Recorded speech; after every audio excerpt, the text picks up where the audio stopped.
Sergeants, can we please start the recordings?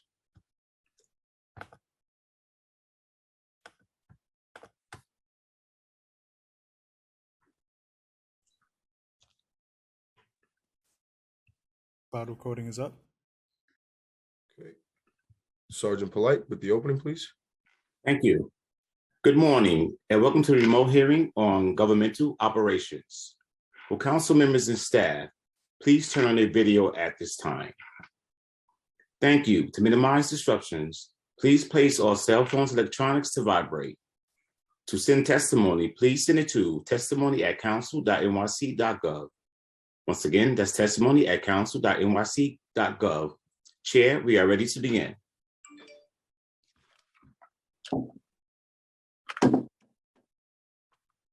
Good morning, I'm Councilmember Sandra Ong, Chair of the Committee on Governmental Operations. Today's hearing will focus on the 2021 waiver determinations of the Report and Advisory Board Review Commission. As some of you may know, this commission is responsible for reviewing all reporting requirements in the New York City Charter and Administrative Code. If the commission determines that a particular reporting requirement is no longer justified, it has the authority to waive the requirement. Any waiver made by the commission may be approved or rejected by the City Council in 121 days. Last December, the commission voted to waive 6 different reporting requirements in the City Charter and Administrative Code. Each of these 6 requirements is described in detail in the commissioner's determination letter, which was submitted to the City Council on December 30th and is available for download on the website of the Mayor's Office of Operations. For the members of the committee, the determination letter is also attached to today's committee report as Exhibit A1, apologies. Today, the committee will hear from Daniel Steinberg, who is the director of the Mayor's Office of Operations and serves as the chair of the Report and Advisory Board Review Commission, to obtain additional context on the commission's recent waiver determination. In addition, the committee will be considering a resolution to reject 2 of the waivers made by the commission and approve the remaining 4. The committee will also be hearing a companion bill to remove any language in the Administrative Code and Charter that would be nullified by the passage of the resolution. And with that, I want to thank Director Steinberg for joining us today. I also want to thank our committee staff, Senior Financial Analyst Sebastian Bacci, and Senior Legislative Counsel CJ Murray for their work in putting this hearing together. Finally, I want to thank my own Chief of Staff, Alexander Hart, for assistance. I will now turn it over to our moderator, Committee Counsel CJ Murray, to go over some procedural items. Thank you, Chair. I'm CJ Murray, Counsel to the Committee on Governmental Operations. Before we begin testimony, I want to remind all hearing participants that you will be on mute until you are called on to testify, at which point you will be unmuted by a member of the staff. The first panelist to give testimony today will be Daniel Steinberg, Director of the Mayor's Office of Operations and Chair of the Report and Advisory Board Review Commission. In addition, Fiona Peach, Assistant Director for the Project Management at the Mayor's Office of Operations, will be available to answer questions. During the hearing, if a council member would like to ask a question of a specific panelist, please use the Zoom raise hand function and I will call on you in order. We'll be limiting council member questions to 5 minutes, which includes the time it takes the panelists to answer your question. Please note that for ease of this virtual hearing, there will not be a second round of questioning outside of questions from the committee chair. As a reminder, all hearing participants may submit written testimony to testimony@council.nyc.gov. We will now hear testimony from the administration. Before we begin, I will administer the oath. Daniel Steinberg and Director Steinberg and Assistant Director Peach, please raise your right hand. I will read the oath once and then call on each of you individually for a response. Do you affirm to tell the truth, the whole truth, and nothing but the truth before this committee and to respond honestly to council member questions? Director Steinberg? Yes. Assistant Director Peach? Yes. Thank you. You may begin your testimony. Good morning, everyone. Can you hear me all right? Yes, we can hear you. Great. Okay. Good morning, Chair Ung and members of the Committee on Governmental Operations. My name is Dan Steinberg. I'm Director of the Mayor's Office of Operations and serve as Chair of the Report and Advisory Board Review Commission, which we'll call RABRIC. I'm joined here today by Fiona Peach, the Assistant Director of our Project Management Unit, and who's led the revival of RABRIC. Before I address the items in front of us, allow me to provide a brief overview of the work done by the Mayor's Office of Operations and RABRIC. Operations was created in 1977 by executive order. The office plans, coordinates, and directs governmental operations and holds city agencies and offices accountable. Operations has since grown into a project and performance management, research, and customer service engine that works to make New York City a fairer and more equitable place for its residents. The city relies on operations to strengthen efficiency and coordination within government. To serve this purpose, operations provides agencies with research and analysis, project and performance management, advisory support. Some of these projects in the past have included key mayoral initiatives like the city's Vaccine Command Center, Vision Zero, IDNYC. The office also publishes the Mayor's Management Report, the only publication of its kind in the country to track agency performance year over year, spanning over almost 2,000 performance indicators. RABRIC was created in 2010 when voters approved the Charter Review Commission proposal to review and assess the continued usefulness of reporting requirements and advisory boards established by city charter, administrative code, and unconsolidated provisions of local law. The commission is chaired by the director of the Mayor's Office of Operations, and voting members consist of representatives from the City Council, Law Department, the Department of Information Technology and Telecommunications, now under the Office of Technology and Innovation, and OMB. RABRIC seeks to identify and eliminate outdated, duplicative, and unnecessary reporting and advisory board requirements with the goal of enhancing government efficiency and productivity, hence the connection to operations. In weighing whether to grant a report waiver, RABRIC considers 4 primary criteria that are outlined in the charter. 1, utility. Does the report provide useful information for evaluating activities or results of city programs? Does it provide useful information for assessing effective management of city resources? 2, redundancy. Does the information exist elsewhere? Is it wholly or partially duplicative of another report? Relevance. Our world is constantly changing. Does a particular report, is it still necessary? Is it still clear in a very different policy context? And benefit. Is the information in a report worth the cost of production? So again, this is involved kind of cost benefit methodology that doesn't come down to any one criteria, but really must be weighed together and in relation to one another. At its public meeting on December 10th, 2021, RABRIC voted to waive 6 reports. The assessment of city facilities regarding certain clean on-site power generation technologies, the high pedestrian crash location report, the New York City Sports Commission report, the 911 operational time analysis report, the annual youth services report, and the community services block grant report.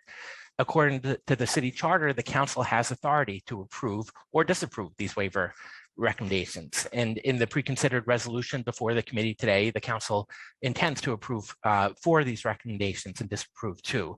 The 2 waiver recommendations the council is approving, disapproving, that is, the 2 reports that they intend to maintain are the 911 operational time analysis report and the annual youth services report.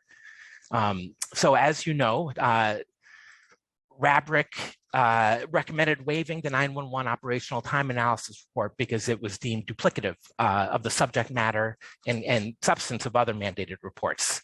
The benefits and usefulness of the report didn't outweigh the expenditure of public resources, therefore, and the report is irrelevant in light of changing circumstances, current information needs, and technological advances. So RABRIC did not receive any public comments or commissioner testimony in opposition to the waiver. And similarly, RABRIC recommended waiving the annual youth services report because it was determined that it was duplicative of other reporting. The benefits and usefulness of the report didn't outweigh the expenditure of public resources to produce it, and RABRIC did not receive any public comments in opposition to the waiver. The RABRIC members from the administration stand by their votes as to the merits of the waiver recommendation, but fully recognize and respect council's authority to disapprove the recommendations. Operations agrees with council that information required in these reports are important for both policymakers and the public, and we're fully committed to making government data accessible. And most importantly, we look forward to working in partnership with the council and building consensus toward future determinations.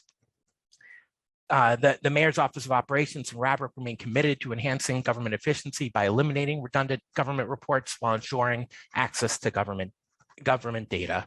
We look forward to working with each of you to identify reports that can be eliminated in the future. And we thank you for the opportunity to testify today. In reality, we're very pleased that RABRIC is getting the serious attention, and we look forward to collaborating over the next 8 months as we just recently entered the new cycle for considering reports and board retirement. So thank you again, and we're very happy to answer questions.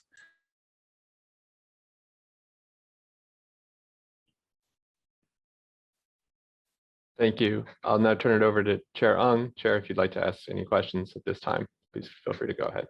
Thank you. And I also been joined by my colleague, City Council Member Gail Brewer. So one question is how does the Report Advisory Board Review Commission identify reports that may be candidates for waiver?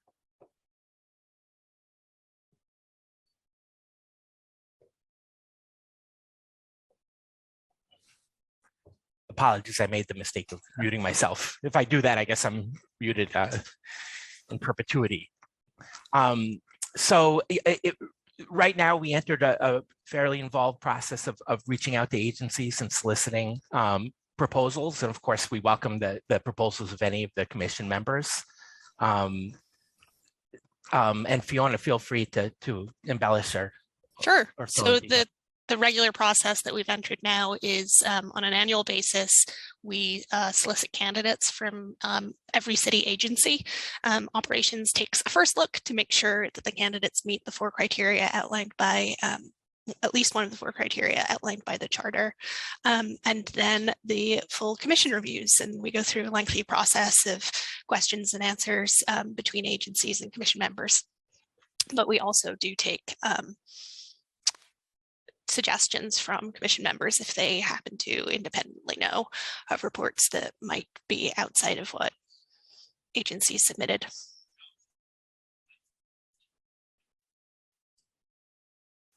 Thank you. You also testified that the annual youth service report is duplicative of other reporting. Can you be a little bit more detailed about that? Where are the other reportings of the youth? The annual youth service reports.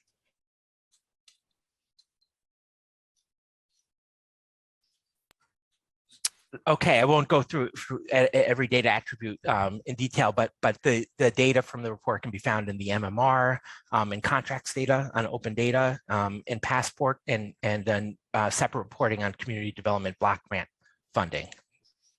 Is it available on the open data portal? Yes. Oh, good. Some of it is available in the Oh, open I'm data sorry. portal. Thank you, Fiona. Yeah, but given the nature of having a lot of that information published in different places, it's not quite as simple as having it all on open data in one place. Thank you.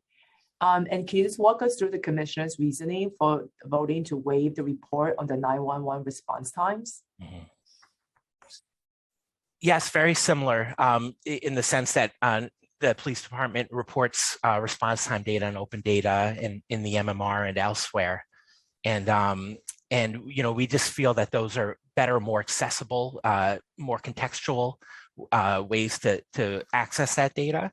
And it is required by local law, a different local law, to be reported on open data. So it was determined that this report was duplicative and potentially confusing. Okay, I'm gonna follow with that. What would it be confusing? Well, there are certain requirements that don't necessarily translate especially well, such as the tour metric, which the tour time metric is something that's required by the initial report, but that's not necessarily a data point that's as straightforward to sort of calculate as the local law sort of implies. It's not a stable concept because it refers to both time of day and a group of resources, and they overlap in complex ways.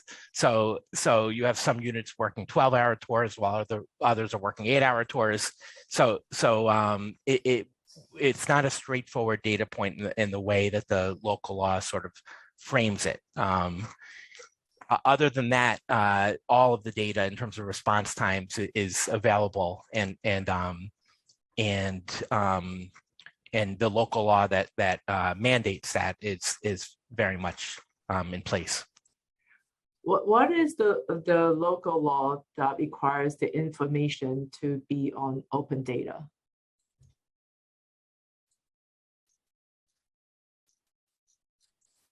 Fiona, if you have it in front, I think no. I'm looking for it. So the local law is actually relevant to the fire department. They were required to put their response time data on open data, and then the police department followed suit. Separately, there's a reporting requirement for the police department in the ad code to publish their response time data in the MMR. And that ad code provision is 14.149. So that's the legal requirement for PD to publish their response time data in the MMR, but there's no law requiring PD to publish their data to open data. They're just following suit to the fire department related law. Thank you, Fiona, for clarifying, and apologies to the council. Okay, understood. I'm done with my questioning. Thank you. Thank you, Chair. I'm now calling council members in the order they've used the Zoom raise hand function. Council members, if you'd like to ask a question, you've not yet raised your hand, please do so now. I see Councilmember Brewer has her hand raised. Thank you very much, Madam Chair. And I have to say, I have been on the MMR committee in the past, so I'm quite familiar with what you do. I think there's a lot of work to be done on still, and as the author of the open data bill, I'm always pushing for more data, more transparency, and how you got there. So one question I have, even in addition to this, I have a list of all the reports that the city of New York is supposed to give to the city council. And one of the challenges, I didn't know if you looked at this, is a lot of them have not been fulfilled in terms of the material that they're supposed to give to the council. Do you look at that? And what are you doing about it? I can give you, I passed like 3 or 4 laws. I've been around for a long time. And I've passed 3 or 4 laws that are not being fulfilled. So what are you doing about that? In addition to looking at the reports, whether they should or should not exist, some of them are not fulfilling what they're supposed to. So what's going on with that? Yeah, I should let Fiona weigh in, but in a certain respect, this entire RABRIC work is a big compliance oversight exercise because it does require us to look at the full body of reports that are required on the books and assess which ones are being done dutifully and which have slipped over the years. And so this, in a way, this commission is a very important instrument for advancing both the compliance work, but also for identifying reports that haven't been done and potentially escalating them through this instrument. And in some cases, I think the fact that they're not done, that alone is not criteria for eliminating them, obviously. No, I don't want, Right. I don't actually want them eliminated. Of course, you want them done. Yeah. Yes, totally. So we work closely with Doris, the Department of Records, because they are the official, warehouse and gatekeeper, record keeper of reporting requirements. And we'd be eager to know of any reports that are not in compliance right now, because it very much is something that we take seriously. The city now has an internal compliance officer that works at City Hall, the former deputy controller for audits, Marjorie Landa. And I think part of the purview of her work is to really make sure that the city is in compliance with all of these reporting requirements. So we've begun working closely with her on those sorts of issues. But Fiona, Yeah. please weigh in. Yeah, I'll echo that. I think we look at our role as RABRIC exactly as the charter describes it, and that is for us to waive unnecessary reporting requirements.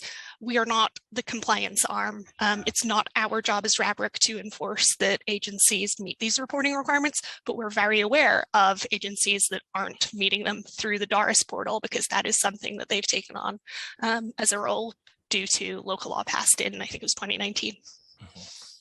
So I should talk to Pauline Toole then about making sure they get enforced. Is that what you're telling me? Because I don't I think want Pauline Toole will be able to tell you who is not. If you look at the DARIS required publications portal, it'll show you the last date something was published, I and know, she'll I be have able to that. point you to those agencies. But it's the I copied agencies. I copied the whole thing, so I have it right here. I have the list. I have the That- file, but I want to know who's in charge. So Doris can give me the information, but is it Marjorie who's going to tell them? I can, I passed a bill about local food.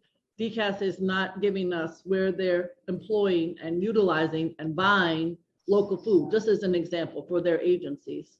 That's one example. They are doing 2 out of 35 mandated criteria. That's just, one example.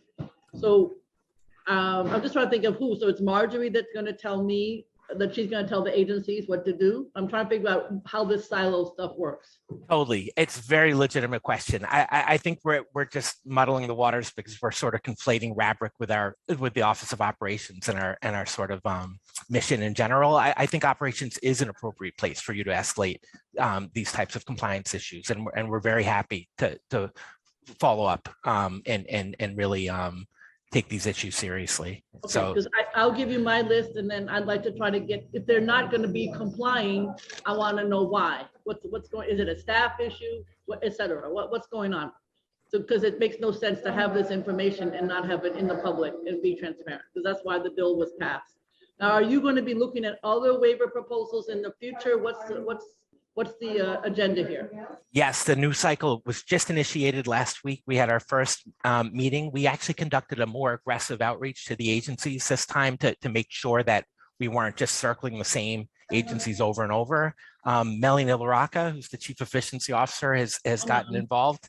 So Melanie is now an advisory board member, or a board member in an advisory role, but is very much our partner in this work. So we have a robust lineup of potential reports for consideration. And the only point, it's an obvious point, but it's very important not to make assumptions based on the name or the topic of the report.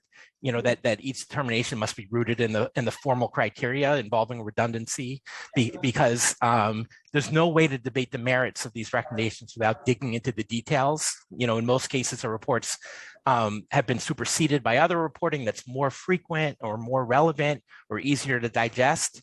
And so all the reports sound very important, and they may have been very important in the moment that they were originally required, but we're just sort of suggesting that everybody dig into the weeds with us and really take this seriously. Okay. Now, the other issue is if we're gonna send, and I understand this, to the open data platform, who is this? This is, it's not operations, but who's in charge of making sure it's not just do it? Who's in charge of refreshing, real timing, double checking, because people make suggestions for open data? I know you just set the 911 to some convoluted, I don't know what the hell it was, information, I don't know. Admin code number, yes. I know, but that's hard for people to know. When they see a report, then they have more understanding of where the data is. So Absolutely. Who's in charge of open data, making sure the suggestions that Noel Hidalgo or anybody else puts in there are responded to? And there is work to be done on open data. I'm on it all the time. So who's in charge of that? That's the Mayor's Office of Data Analytics, led by Martha Norick. They really see their office as in addition to all of the technical kind of contributions they make to government operations, they're the ambassadors of the city's data. They run Open Data Week, and they do conduct a lot of outreach and engagement. I have a feeling Noel has Martha on speed dial. He does. So yeah, so we work very closely with MODA. They're really our closest partners, and So do they get yeah. consulted about the waiving of certain reports or not? Are they part of that discussion? They're not technically part of the committee, but I think you're right that it makes sense to strengthen their relationship to this work. And I'll take your recommendation, or you haven't made this recommendation, but I think we should invite the director of MODA to future RABRIC meetings. Now, I should know this, but is the review commission, I'm sorry, one more question, then I could go on all day, Chair, as you know, this is my thing. I can go on. I used to chair this committee. I know it. But the first issue is who's on this review commission? I know I should know this. Is it all internal or are there external people too? The external, no, it's 4 appointees from the mayor, and the council has, Right. right. We have one, I think, one person, right? Let's see, 7 votes. So ops. 3 right, from council. 3 from council. Okay. So 4, right. Ops, OTI, OMB, and law are the 4 administration ones. That's right. I think you should, if I may suggest, at least on consultation, work with some others so you're not so siloed. That would be my other suggestion. Thank you very much. I could go on about the MMR, but No, thank you. And Councilmember Brewer, I'm a longtime fan, and I want you to know that we have an announcement today. And I can't break news, but we feel very good about our work modernizing the MMR. well, you need it. Exactly. It's in a sorry state in terms of the interface and the Very public's sorry. ability to access data. Thank you very much. I appreciate it. Yep, Okay. stay tuned. Thank you. I'll Thank you, just Madam add Chair. one more point on the makeup of the commission. We have 7 voting members. We also have advisory members in Doris. Pauline Toole sits with us, and we recently had Melanie Baraka, Chief Efficiency Officer, join us. So it would make sense to have other advisory members in the form of Maybe MODA too. Martha from MODA. Yep. Oh, We're open and to one that. last point: if the meeting was open to the public, and But nobody shows up, Daniel. You know how well, a that- reporter showed up, which was Oh, good. good. Yeah, And I bet I can tell you exactly who it was without even knowing. I think you're right about that, Thank but we welcome that, and it's really deserves kind of scrutiny. So, Okay. yep, Thank you. sure.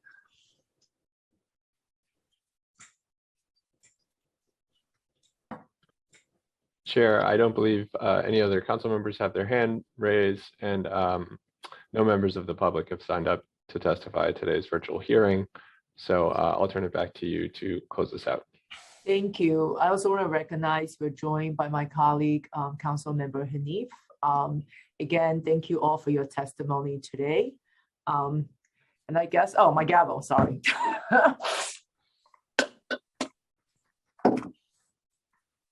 Thank you so much. Thank you, everyone. Thank you.